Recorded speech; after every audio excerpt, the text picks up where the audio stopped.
Bo Burnham. You know him already. YouTube musician, comedian, turned stand-up comic, turned filmmaker, turned existential crisis haver on his Netflix special Inside, made during 2020 and 2021. Gee, gosh, I wonder what was happening around that time which forced him inside. People have dissected Inside in many ways, through race and politics, for lighting and practicality of filming it all himself, for narrative, but what I don't think has been done is an analysis of how Bo uses music to express his depression. Inside is a massive musical departure for Bo. His previous specials were often him sitting at a piano playing chords and occasionally a melody and singing kind of out of tune, and don't get me wrong, those specials are great, but the music isn't really the centrepiece, the comedy is. Inside is built different.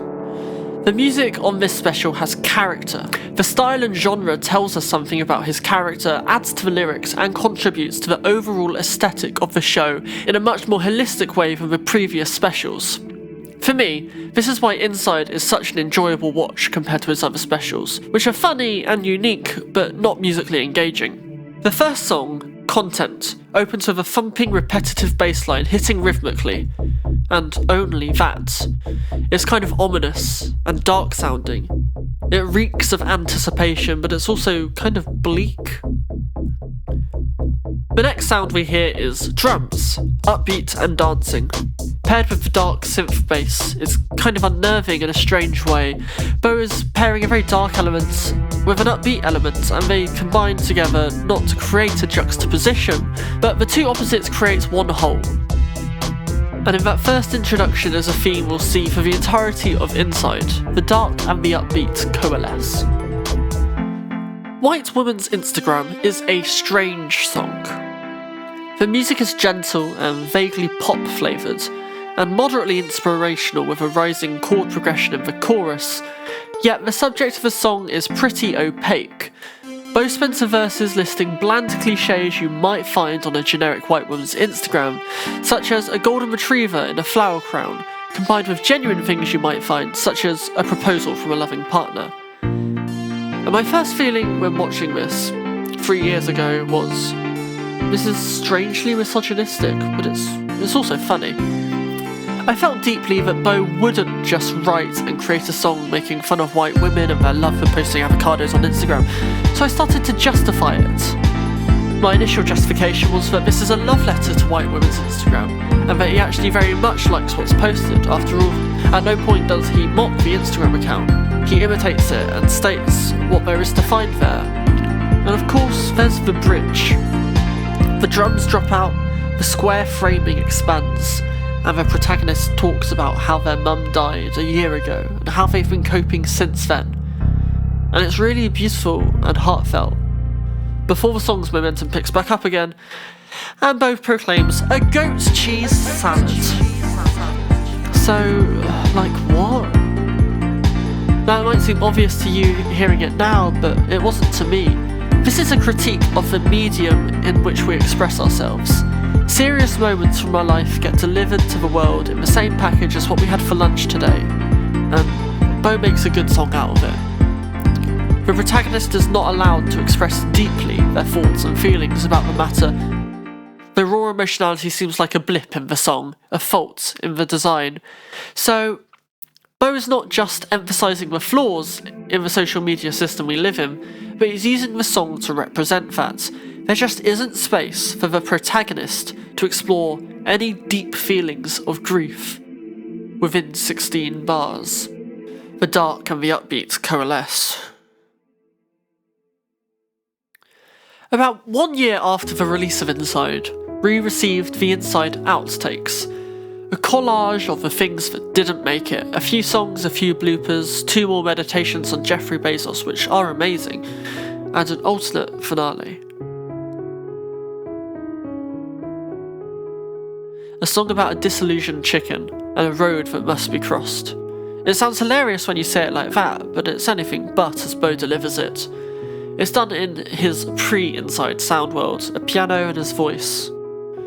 The tempo is slow and the chords are unaffecting and pretty generic, if I'm being honest. And I know why it didn't make it into Inside.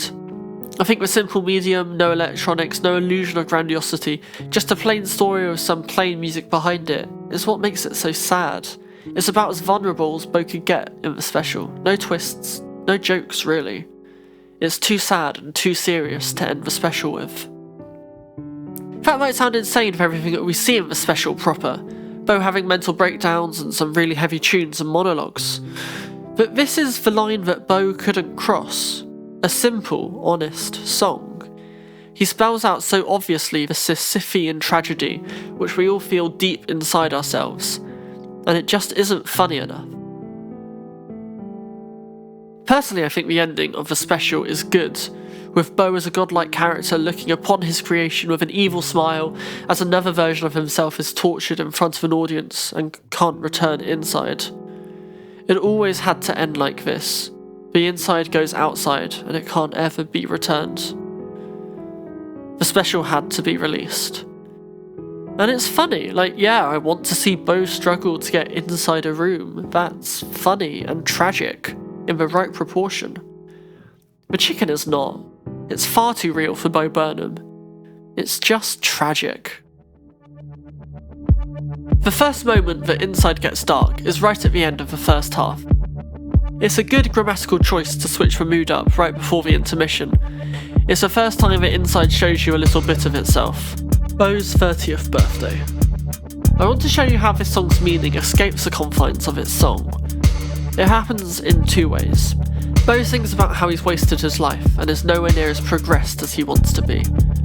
And in between the lyrics he has some talking ad-libs which can never fully finish or be unrushed before the next lyric starts again. And at least to me the ad-libs carry so much more weight than the actual lyrics.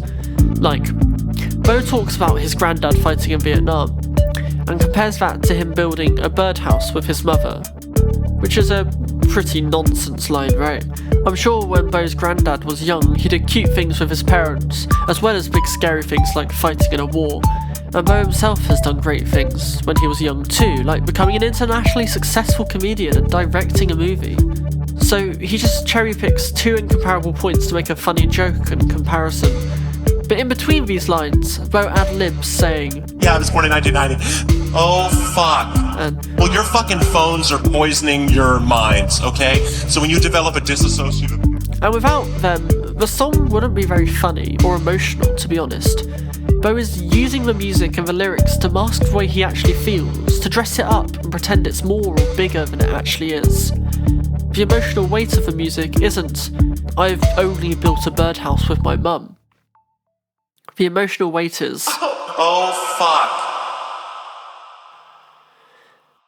The second way is its ending. 2020 and I'm 30, I'll do another 10. 2030 I'll be 40 and kill myself then. Please don't demonetize me, YouTube. In the context of the song, it's pretty unclear how serious this sentiment is. It's almost certainly not literal, but is it a joke? Is Bo fed up with getting older? Can he not bear to see himself age further? Within the contents of the song, it would be impossible to tell, or impossible to make a serious point about it. So again, Bo has to exit the medium to give a proper speech about whether or not he will kill himself, and whether you should too. The conclusion he comes to is we shouldn't be dead forever yet, and that killing yourself is bad. This is a much more mature approach from what he takes in the song, ironic but probably on purpose. In the song, Bo acts very childishly about growing up, the bad comparisons, the childish ad-libs, the childish "I don't want to get older" ending of the song. Compared to outside the song, where he takes a relatively mature, if a little frank, approach to the same subject. Bo projects the image of himself monologuing about suicide onto himself. The unusual composition of the shot with a very spacious headroom allows his face to be illuminated while he speaks, projected onto his own white shirt. I scratched my head about the way he chose to do this for a long time. He's clearly planned this shot, and is trying to portray something. Bo is effectively a TV screen in this shot, with the story or message presented onto him. He reacts seemingly negatively to this. Perhaps he's unhappy about being a beacon for this kind of mental health lecturing, or unhappy about his role or his parasocial influence on other people's lives. Perhaps he's weighing the decision of including jokes/messages about suicide in a show like Inside, in which he has at least a very large amount of, if not full, creative control. It's a layer of meta-commentary that we see a few times, such as Bo editing the special, setting up a shot that we never see, etc. One might believe that these meta-commentaries are given by a separate character, in air quotes. There's the performance Bo, who appears on screen, and the directorial Bo, who also appears on screen but in reaction to something else. The problem with that, of course, is they are both performance Bo. We could never see director Bo within the special. The camera, which allows us to see performance Bo, is a thing that would prevent us from ever seeing directorial Bo. Now, let's talk about the greatest, weirdest 20 seconds of Inside. We open on a badly lit shot of Bo. He's shirtless, it's about as raw as we see him. He's holding a microphone, leg bouncing, looking down and avoiding eye contact with the camera. We feel that this is an honest, true documentation of how he's feeling. He describes how he's coping in the pandemic. Then he bursts into song, describing an anxiety attack. The artistic license is not lost on me. This is a musical representation of an anxiety attack. A bright, upbeat song at a fast tempo. And it's funny. The subversion of expectations, the contradiction between the dimly lit, shaking depressed Bo and the coloured lights, upbeat, happy song explaining his mental health. Ha ha! Good one, Bo Burnham. But there's something a bit deeper here, I think. How much of this is real? The staging of the scene before the song is very convincing, as if he just turned the camera on. Maybe this was a real rant, a real explanation, and in the edit he decided to lighten the mood and turn it into a joke. But Bo's a stickler for details. Right before the transition, Bo turns his head to where the next shot would be. It's a small detail, but a necessary one for scene cohesion, and one he does throughout the special to make it feel like a multicam show rather than one guy with one camera in one room. But it reveals so much more, and for me it makes me question everything about Bo's authenticity, and the concept of authenticity in a show like this. If it was staged, how much of it is staged? Was his mental health that bad? Is this based on a true event, or entirely fabricated for the special? Why is he so afraid to get real with the audience? Every bit of honesty is overshadowed by a joke. The music is the fourth wall. This is, of course, the problem with all art. It will never be a true representation of how you feel. And if it was, it would be boring. If you write a song about how you feel, you won't be feeling the thing, you'll be crafting something to represent the thing in the most aesthetically pleasing way. Even if Inside was a documentary on Bo's mental health throughout the pandemic, it wouldn't be representative because you would have to cut and choose 1 to 2 hours of footage from it. You would need to direct it. Art doesn't transmit emotions, it transmits ideas and thoughts. And perhaps that's the best way to watch Inside, to stop the music getting in the way. This isn't a dissection of some guy's mental state in the pandemic. It's a collection of handcrafted moments and songs that express an idea.